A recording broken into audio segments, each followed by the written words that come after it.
ஆண்டவன் சிவபெருமான் பார்த்தார். அதற்கன் ஓடாமையும் பகவானை உங்களை விடமாட்டேன் என்று ஓடோடி வர அப்ப ஆண்டவன் சிவபெருமானோ எட்டோடு எட்டு நாளாய் எட்டோட்டம் ஓடினான்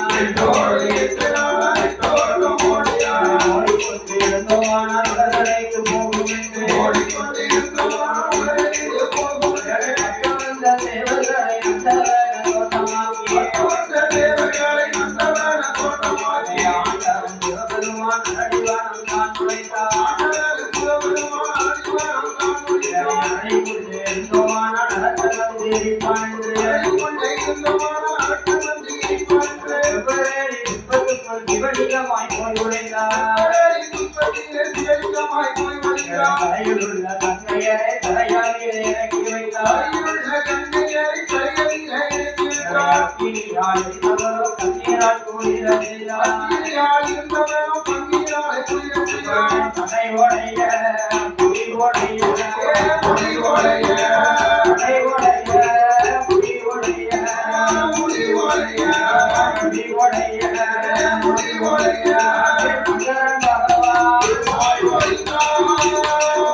தேவர்களை புஷ்பத்துக்குள்ளே ஆண்டவன் சிவலிங்கமாகவே போய் ஒழிய ஆண்டவன் ஒழித்த நாடுகளாக ஆதிகையிலே அருளுமில்ல பொருளுமில்ல கைலாசம் ஜோதிமயம் இல்லாமல் இருக்கின்றது. ஆதிபராசக்தி பார்வதாதேவி ஆண்டவனை காணாமல் வீரத்தை கையில எல்லாம் ஆண்டவனை தேடி பார்த்தார்.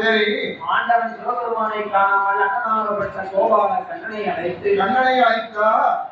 அழைத்த பார்வதி ஆண்டவனை காணவில்லை என்று சொல்ல அண்ணனோ தந்தையின் துயரத்தை கண்டா ஆண்டவனை காணணும் பார்க்கணுமானா அப்படியே போனோம்னா அடக்க நம்மளே இருக்காலே எங்க ஆடு மாடு வைக்கும் யாதவராக என் பெருமான் அந்த அரக்கமாரும் காட்டுக்குள்ள பெருமான் ஆண்டவன் ஒளிந்திருந்த அழிவந்தவனத்தை கண்டான்.